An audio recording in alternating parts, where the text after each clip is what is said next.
So now I would be showing you the demo, or me launching with it, but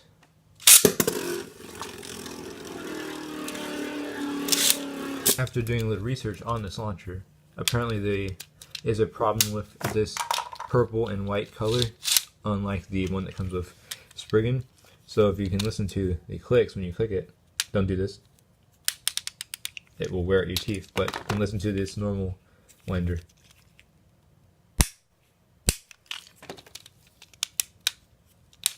So the teeth are already worn out. So using this normal one,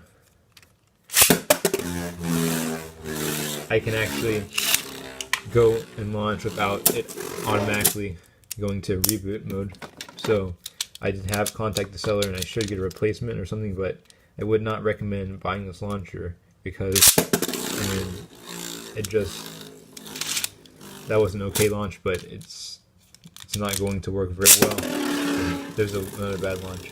For competitive, I mean, it's faulty, so I would not recommend this launcher.